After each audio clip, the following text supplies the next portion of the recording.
about insight is a name for equanimity consisting in neutrality about investigation described thus: what exists, what has become, that he abandons, and he obtains equanimity. M2 264-65, A470F. 164 Equanimity as specific neutrality is a name for equanimity consisting in the equal efficiency of connascent states. It is contained among the or whatever states beginning with zeal. 14.133, DHSA 132. 165 Equanimity of jhana is a name for equanimity producing impartiality towards even the highest bliss described thus: he dwells in equanimity. Vibite 245. 166 Purifying equanimity is a name for equanimity purified of all opposition, and so consisting in uninterestedness in stilling opposition described thus: the fourth jhana, which has mindfulness purified by equanimity. Vibite 245. 167 Herein, six-factored equanimity, equanimity as a divine abiding, equanimity as an enlightenment factor, equanimity as specific neutrality, equanimity of jhana and purifying equanimity are one in meaning, that is, equanimity as specific neutrality. Their difference, however, is one of position 46, like the difference in a single being as a boy, a youth, an adult, a general, a king, and so on. Therefore of these it should be understood that equanimity as an enlightenment factor, etc., are not found where there is six-factored equanimity, or that six-factored equanimity, etc., are not found where there is equanimity as an enlightenment factor. And just as these have one meaning, so also equanimity about formations and equanimity about insight have one meaning too, for they are simply understanding classed in these two ways according to function. 168 Just as, when a man has seen a snake go into his house in the evening and has hunted for it with a forked stick, and then when he has seen it lying in the grain store and has looked to discover whether it is actually a snake or not, and then by seeing 3 Marks 47 has no more doubt, and so there is neutrality in him about further investigating whether or not it is a snake. 162 So too, when a man has begun insight, and he sees with insight knowledge the three characteristics, then there is neutrality in him about further investigating the impermanence, etc., of formations, and that neutrality is called equanimity about insight. 169 But just as, when the man has caught hold of the snake securely with the forked stick and thinks, how shall I get rid of the snake without hurting it or getting bitten by it, then as he is seeking only the way to get rid of it, there is neutrality in him about the catching hold of it. So, 2. When a man, through seeking the three characteristics, sees the three kinds of becoming as if burning, then there is neutrality in him about catching hold of formations, and that neutrality is called equanimity about formations. 170 So when equanimity about insight is established, equanimity about formations is established too. But it is divided into two in this way according to function, in other words, according to neutrality about investigating and about catching hold. Equanimity of energy and equanimity as feeling are different both from each other and from the rest. 171 So, of these kinds of equanimity, it is equanimity of jhana that is intended here. That has the characteristic of neutrality. Its function is to be unconcerned. It is manifested as uninterestedness. Its proximate cause is the fading away of happiness. Here it may be said, is this not simply equanimity as specific neutrality in the meaning? And that exists in the first and second jhanas as well, so this clause, he dwells in equanimity, ought to be stated of those also. Why is it not? It may be replied because its function is unevident there since it is overshadowed by applied thought and the rest. But it appears here with a quite evident function, with head erect, as it were, because it is not overshadowed by applied thought and sustained thought and happiness. That is why it is stated here. The commentary on the meaning of the clause he dwells in equanimity is thus completed in all its aspects. 172 Now, as to mindful and fully aware, here, he remembers, sarati, thus he is mindful, sada. He has full awareness, sampajanati, thus he is fully aware, sampajana. This is mindfulness and full awareness stated as personal attributes. Herein, mindfulness has the characteristic of remembering. Its function is not to forget. It is manifested as guarding. Full awareness has the characteristic of non-confusion. Its function is to investigate, judge. It is manifested as scrutiny.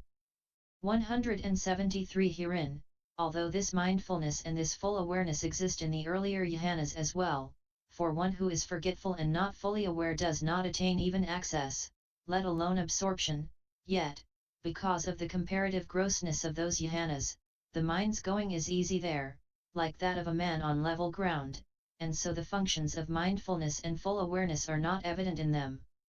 163 But it is only stated here because the subtlety of this jhana, which is due to the abandoning of the gross factors, requires that the mind's going always includes the functions of mindfulness and full awareness, like that of a man on a razor's edge. 174 What is more, just as a calf that follows a cow returns to the cow when taken away from her if not prevented, so too, when this third jhana is led away from happiness, it would return to happiness if not prevented by mindfulness and full awareness, and would rejoin happiness. And besides, beings are greedy for bliss, and this kind of bliss is exceedingly sweet since there is none greater. But here there is non-greed for the bliss owing to the influence of the mindfulness and full awareness, not for any other reason. And so it should also be understood that it is stated only here in order to emphasize this meaning too. 175 Now, as to the clause he feels bliss with his body, here, although in one actually possessed of the third jhana there is no concern about feeling bliss, nevertheless he would feel the bliss associated with his mental body, and after emerging from the jhana he would also feel bliss since his material body would have been affected by the exceedingly superior matter originated by that bliss associated with the mental body. 48 It is in order to point to this meaning that the words he feels bliss with his body are said. 176 Now, as to the clause, that, on account of which the noble ones announce, he dwells in bliss who has equanimity and is mindful, here it is the jhana, on account of which is cause, on account of which is reason, the noble ones, that is to say, the enlightened ones, etc., announce, teach, declare, establish, reveal, expound, explain, clarify, by 259, that person who possesses the third jhana, they praise, is what is intended. Why? Because he dwells in bliss who has equanimity and is mindful. He enters upon and dwells in that third jhana, tataya jhana upasampahya viharati, is how the construction should be understood here. But why do they praise him thus? Because he is worthy of praise. 177 For this man is worthy of praise since he has equanimity towards the third jhana though it possesses exceedingly sweet bliss and has reached the perfection of bliss, and he is not drawn towards it by a liking for the bliss, and he is mindful with the mindfulness established in order to prevent the arising of happiness, and he feels with his mental body the undefiled bliss beloved of noble ones, cultivated by noble ones. Because he is worthy of praise in this way, it should be understood, noble ones praise him with the words, he dwells in bliss who has equanimity and is mindful, thus declaring the special qualities that are worthy of praise. 164 Third, it is the third in the numerical series, and it is third because it is entered upon third. 178 Then it was said, which abandons one factor, possesses two factors. 153 Here the abandoning of the one factor should be understood as the abandoning of happiness. But that is abandoned only at the moment of absorption, as applied thought and sustained thought are at that of the second jhana, hence it is called its factor of abandoning. 179 The possession of the two factors should be understood as the arising of the two, namely, bliss and unification. So when it is said in the Vibhoga, jhana, equanimity, mindfulness, full awareness, bliss, unification of mind, by 260, this is said figuratively in order to show that jhana with its equipment. But, excepting the equanimity and mindfulness and full awareness, this jhana has literally only two factors qua factors that have attained to the characteristic of lighting, c. 119, according as it is said, what is the jhana of two factors on that occasion? It is bliss and unification of mind, vi. 264. The rest is as in the case of the first jhana. 180. Once this has been obtained in this way, and once he has mastery in the 5 ways already described, then on emerging from the now familiar third jhana, he can regard the flaws in it thus: this attainment is threatened by the nearness of happiness, whatever there is in it of mental concern about bliss proclaims its grossness, di 37, cch 9, n 20, and its factors are weakened by the grossness of the bliss so expressed. He can bring the fourth jhana to mind as quieter and so end his attachment to the third jhana and set about doing what is needed for attaining the fourth. 181. When he has emerged from the third jhana, the bliss, in other words, the mental joy, appears gross to him as he reviews the jhana factors with mindfulness and full awareness, while the equanimity as feeling and the unification of mind appear peaceful.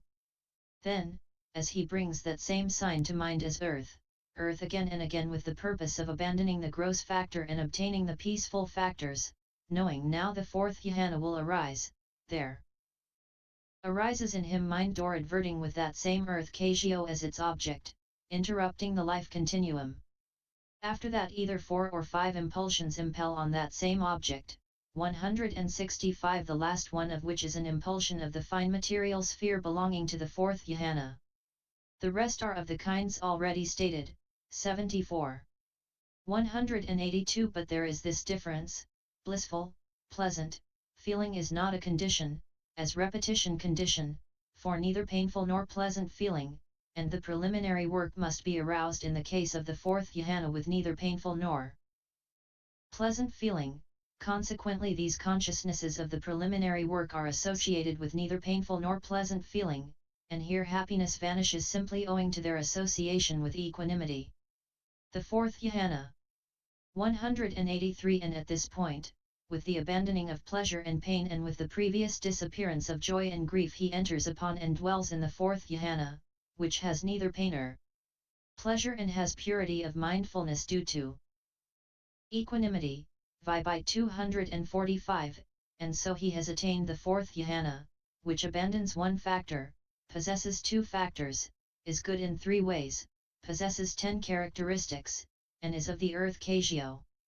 184. Herein, with the abandoning of pleasure and pain, with the abandoning of bodily pleasure and bodily pain, with the previous, which took place before, not in the moment of the fourth jhana, disappearance of joy and grief, with the previous disappearance of the 2, that is, mental bliss, pleasure, and mental pain, with the abandoning, is what is meant.